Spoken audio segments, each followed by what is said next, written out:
It's Columbus Day, or as you probably know it as Native American Day, or as it's also probably known Aboriginal Day, or as it should be called Free Casino Day. Yeah, another day that liberals are trying to make you feel guilty for enjoying. And if you know Columbus's first name, congratulations.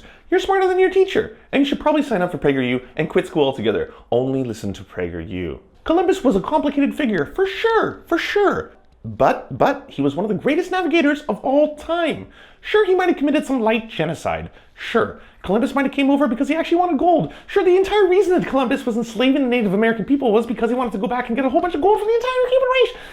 Sure, he might have cut off the hands of a few of the Aboriginal people and made them wear them around like necklaces because at the end of the day, Columbus was just trying to get some of the gold. I mean, who doesn't love gold? I love gold. You love gold. PragerU loves gold. Here's the thing to remember. Columbus didn't commit the genocide of the Native American people. It was disease. Disease brought over by Columbus.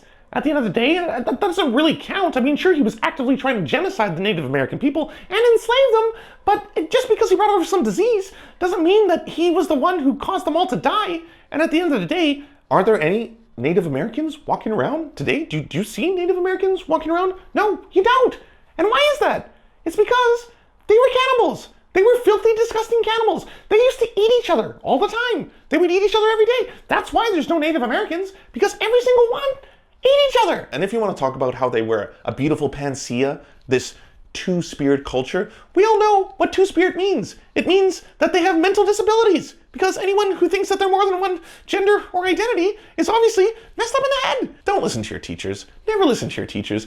Only listen to PragerU. It's the only thing that's important. And just remember, folks, Happy Columbus Day.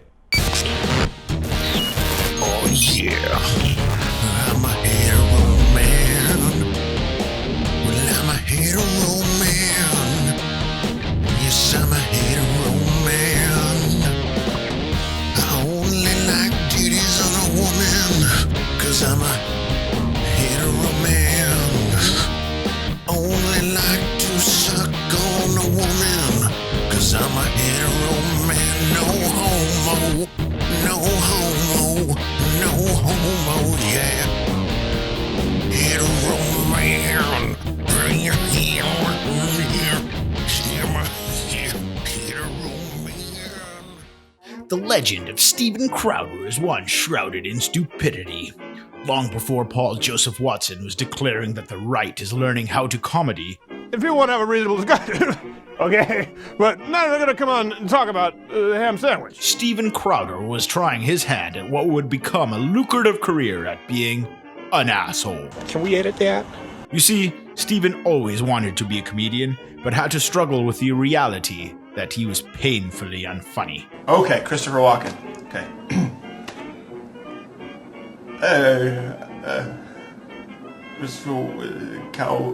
Cowbell.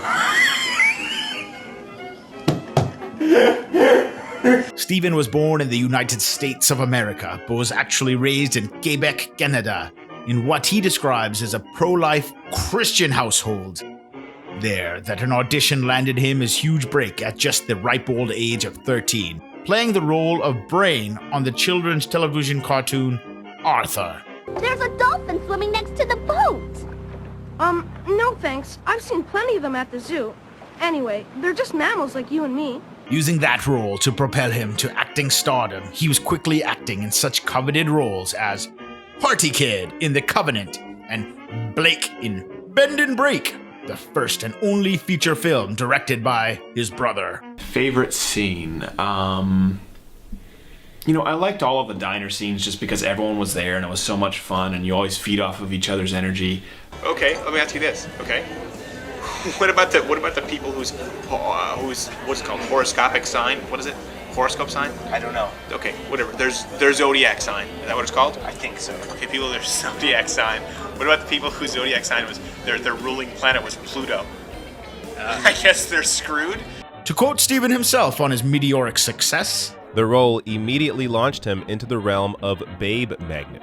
With this in mind, he continued down the path of acting, in both voice, TV, and film, until he came to the realization that he was no longer the cute infant that public broadcasting had learned to love. Now that his baby fat cheeks had left him, he knew that he needed a new hook to catch the ladies. Frantically, he searched for the answer until one summer, Working as manual labor for the Just for Laughs comedy festival, the art of stand-up comedy caught his eye. His routine is pretty much as nuanced as you'd expect. Hey, man. Who do you think you are, okay? Oh, I know your kind. I know how your people treat my people. Like, whoa, man, I'm from Canada. I'm sorry, madam. I did not know you were Jewish. If I knew you were Jewish, I probably wouldn't have made that joke. I realize now it's inappropriate, and I apologize. How about impressions? Everyone here likes impressions. Why don't we do some impressions? How about Christopher Walken?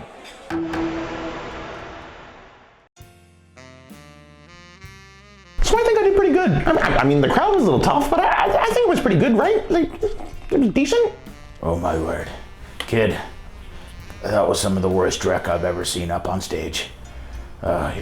You're awful, son. You're just irredeemable trash. I have to do this. Comedy's in my blood. I mean, there has to be something I can do. Can I study some greats like Dennis Miller or Nick DeBall or something? Well, there is always something. It's low and it's greasy. There is something. If you're willing to sell out, to lose any shred of dignity that you once had, to lose all your morals, there's always a future in conservative comedy. I'll do it. Despite his bio stating that he is the youngest comedian to ever perform at Just for Laughs, and the winner of the coveted MySpace So You Think You're Funny contest. Just like all hacks who can't make it in the comedy world, he turned to YouTube and started the Chowder Empire online. If we really want to go the extra mile, I say America should build its own wailing wall. It'll show America's appreciation for its Jewish people and confuse the crap out of the Mexicans. One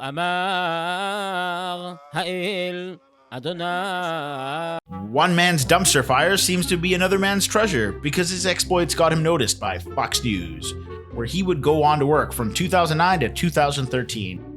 He first gained notoriety for photobombing a union protest in Michigan with Americans for Prosperity. Yes, the same Koch brothers founded organization bent on keeping poor people poor. During the altercation, Chowder was punched several times by a union member.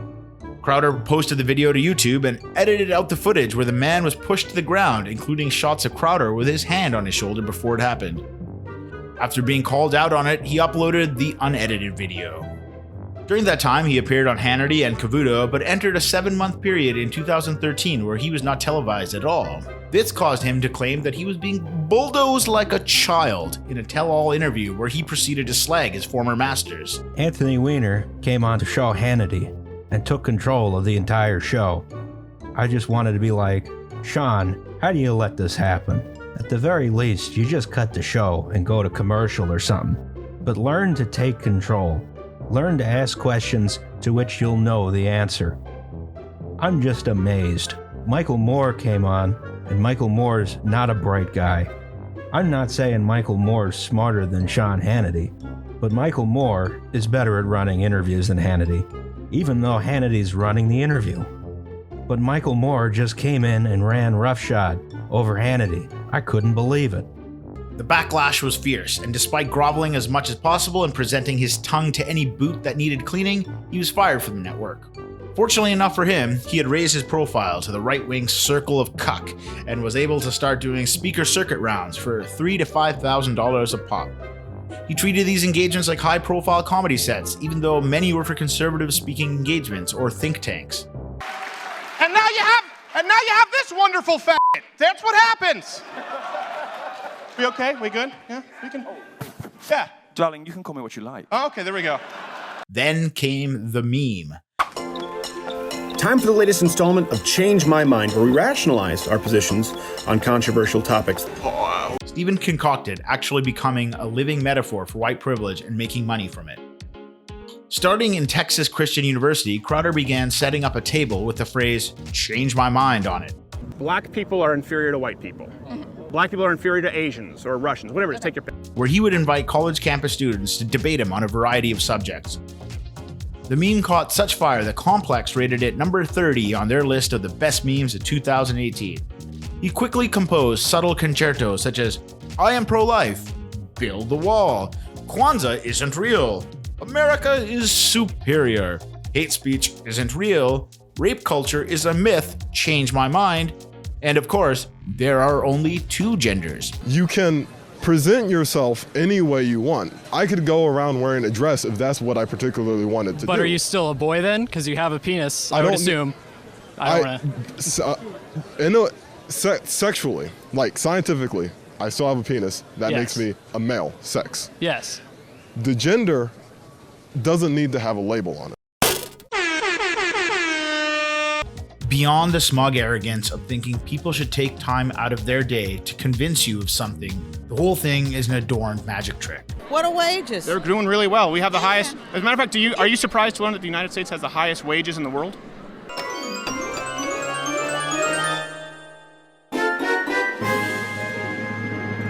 Now, I know what you're thinking. He wasn't referring to minimum wage. In fact, he was saying the overall wage. But, dear viewer, he's still wrong. These segments aren't that different than a Chris Angel special with worse acting. Sexual assault and rape culture is a real thing. It's a real problem. You look at all this stuff that's been coming out over the past few years with the Me Too movement. It's a real thing. It's going down. Thank you. I disagree. Thank you for coming. Taking the time. Thank you very much. Appreciate it. Now, there are plenty more conversations to get to here, but I just wanted to let you know that none of these episodes occur without you joining Mug Club, as they're often demonetized before you can say Wojcicki. He arrives having prepared with key conservative points to set up his gotcha moments, and of course the true magic comes from editing out anything he doesn't like. Spend enough time on any campus and you're bound to find someone who's highly opinionated on a topic, but doesn't have media experience and will come across as foolish in a debate. If Brett Kavanaugh did all of the things that he accused him of, for example, a triangle, gang rape. Like a perverse farmhand milking the teat of human misery, Stephen built up an impressive collection of SJW cringe compilations. I actually have class to get to, but you know what? I hope you enjoy this, and I hope that you never get raped because it's horrible. I hope so. And rape culture exists. In fact, many credit him with starting the conservative campus ownage of social justice warriors that eventually became the breeding ground for Shapiro and Jordan Peterson. All of these campus slaughterings are predictable slogs to get through, with the exception being socialism is evil, where an interesting thing happened. Stephen began by debating a student by the name of Yusuf and went through his typical song and dance, setting up a straw man with care and trying to ease Yusuf into as many traps as possible. What example will we point to before we go on? Because I know a lot of times we disagree, of a successful socialist country.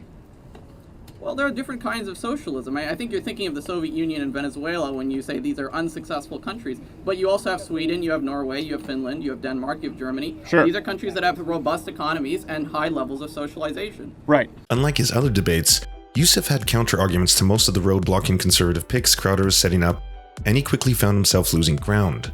Then an unfortunate thing happened. Taxes, you're going to have other forms of violence that arise spontaneously. This sort of autistic libertarian idea of, oh, you can have a non-aggression. Stop it. He's been watching Matt Damon videos. Continue. Yusuf used the term autistic in a derogatory way, and Stephen finally found his knockout punch, but in the strangest way possible. I know you like to sound really intelligent by speaking in paragraphs. One thing, you've misused words several times. And if someone were to call you on it and be as rude as you are, you might look what you might refer to as stupid. Okay. So saying autistic or shill, define, because it's a very specific definition. You came in and just said shill. And I'm really quickly get ready to give the microphone to someone else if you don't stop doing this, because this isn't the goal of this. What's a shill? Well, I think you're getting upset because you're losing the debate. But that's fair. For someone who complains constantly about cucks and SJWs wanting safe spaces, he stopped debating socialism altogether and pulled out his soapbox made of crocodile tears and began beguiling Yusuf for using the term autistic in that manner. Well, now when we're there, we're not going to be like, you're retarded, Tommy. You know, we're not going to do that. Right. But every now and then you'll describe something like, well, this person is mentally retarded, and it's not meant to be hateful. No. And if you call something else retarded, it's not meant to be hateful. But they'll just say, oh, so you're trying to trot out your specially abled friend as a... Well, it's kind of a valid defense. I clearly don't hate mentally retarded people if I work with them. Retards getting really mad. This man right here.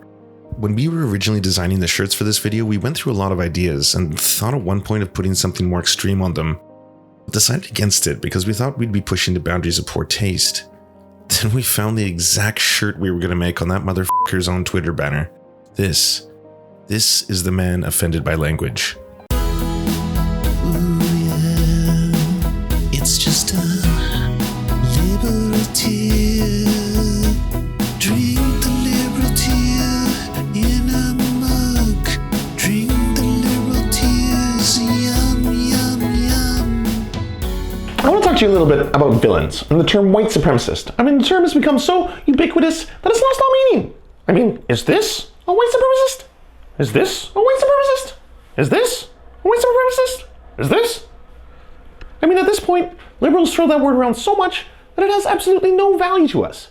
I mean, are we supposed to just say that certain things aren't better than others?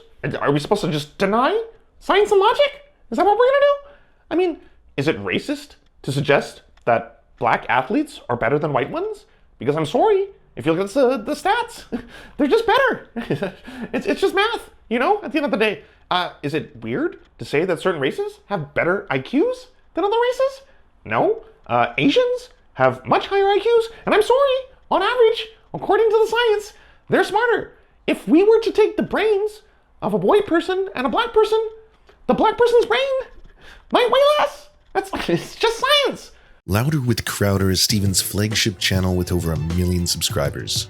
The aforementioned Change My Mind sketches make up some of the content, but Steven's more notorious investigative journalism comes in the form of his alter egos. And no, I'm not talking about the cringe orgy of unoriginality that is his SJW character, Skylar Turden. Half of illegal immigrants just overstay visas. A wall wouldn't work. Why all of a sudden do conservatives want to get loose with the purse strings when it comes to building a wall, again, on a border with brown people? They don't want to get loose with the purse strings when it comes to taking care of our children who need health care, who need education, but spending on something that isn't proven effective to work to keep out the scary brown people, all of a sudden we get a little loose with the budget. So what you're saying, if I understand this correctly, is that the wall might only deal with half the problem. Seriously, why does every bad conservative pundit have their own Shercock Holmes of boring left-wing routines? Chowder does a deep dive behind enemy lines, with acting so convincing that he actually reveals the dark and twisted nature of leftists. He's notable for filming an Antifa meeting and editing his undercover work to look like they're primarily concerned with violence. The worst of it, however, is where he and Not Gay Jared infiltrate the What the Healthcare Trans Town Hall in Burlington, Vermont, being as characteristically subtle as only he knows how to do. I'm not trans, we're gay. The joke is kind of just the basic B of the LGBTQ. Nailed it! He goes undercover as a gay couple and proceeds to mine as many juicy moments as he can where it comes across that the trans community are serial child abusers. This provides him with the buffet of material to bring to his senpai, Joe Rogan, and do a round robin of misinformation and general transphobia. That guy that got busted molesting children and said he identifies with being a 60-year-old boy. That was a really recent case. I mean, people are trying this out when they get caught doing things. And I'm not saying that there's not people out there that identify with being a man when they're actually a woman or vice versa. That's not what I'm saying. But what I'm saying is there's a lot of fucking crazy people out there. A lot. And to deny that, and just because it's dealing with gender, we're in Narnia now. I mean, the whole thing was basically a goof. We weren't even really trying to do it like that. I mean, we were coming in there, me and, Not Gay Jared over here. He was talking about how we thought we could infiltrate this organization. I was like, why not? Why don't we try to expose them for the horrible freaks they are? And, so we decided I was going to be gay. He was my lover. He went from Not Gay Jared to Jared. And, we got right in there. Okay, let's play some of this. And if there's, for most of the people are listening rather than watching. So yeah, as you can see, super gay. And me and my lover over there, normal Jared, we have a kid. Kid might be trans thing, whatever you people, our people call it, and we're thinking we should pop it full of some pills. Her daughter was having such hard times growing up. She was confused early on. She just didn't seem herself. And as it turns out, she came and approached us saying that she didn't feel like she was, she didn't identify with her gender properly. And it was tough. It led to some depression and we sought some doctors, medical help. And that brings us to the saddest part about Steven Chowder, that he uses his platform to vilify groups that are marginalized by society.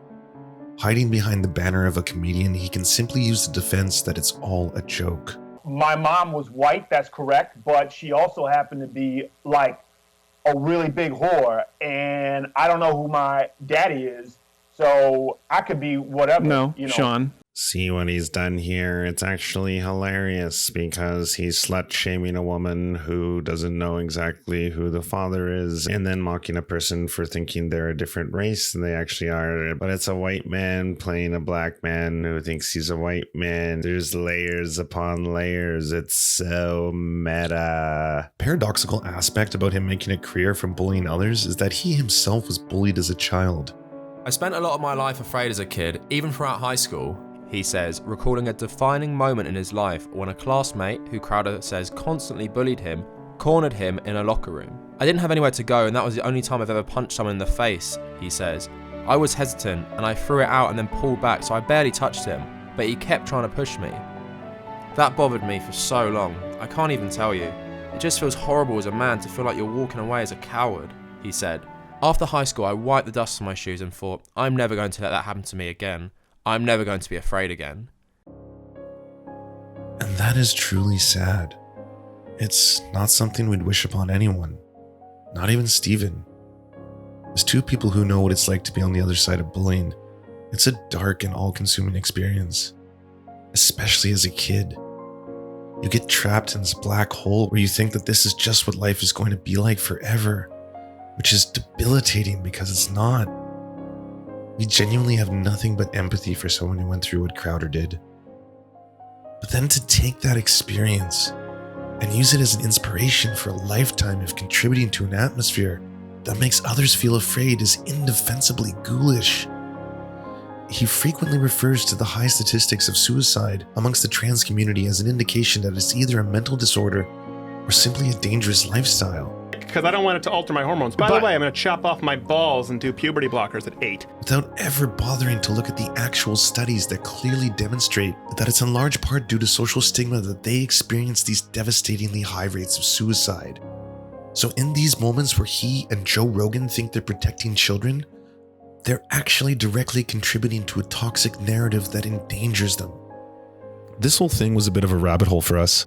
We spent so much time researching and writing skits around Crowder that we actually ended up becoming like him, making cheesy puns and doing cheap characters of someone we didn't like. See, I told you it was meta.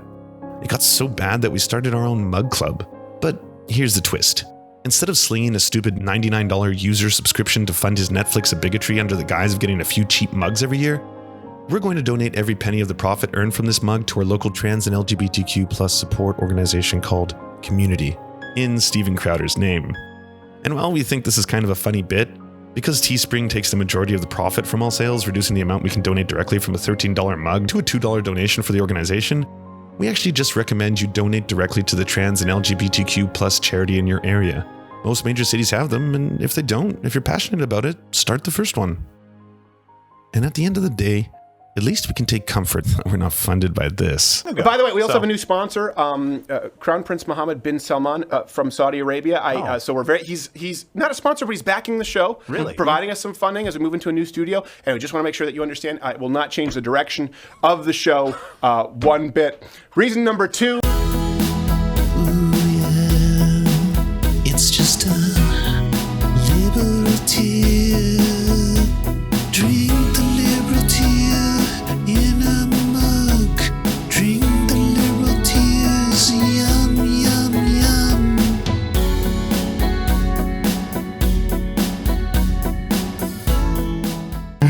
just ready for his big debut. Thanks so much for watching, guys. That was probably the most taxing video we've ever made. Yeah, ridiculous and all. Having to watch hundreds of hours of Steven Crowder has ruined what little brain cells I had left. And his voice. And my voice. It's actually dead. It's dead partially because of the camping, but this didn't help. Do not talk like this, folks. Yeah. We are trained professionals. Well, not really professionals. Or trained. Or trained. We're Just some. don't do this. Yeah, do not attempt this at home. Thanks so much for watching. Thanks so much for Jared for being part of our video. For releasing good steam. Thanks for watching, liking, commenting, subscribing. Yeah. Consummate professionals that we are. That Patreon money is going to good use, folks. You can just hear. You can see our look at the special effects. Yeah. Look at this. With your patronage, we can wear straight clothes. But yeah, thanks. Share, subscribe, like, and all that stuff.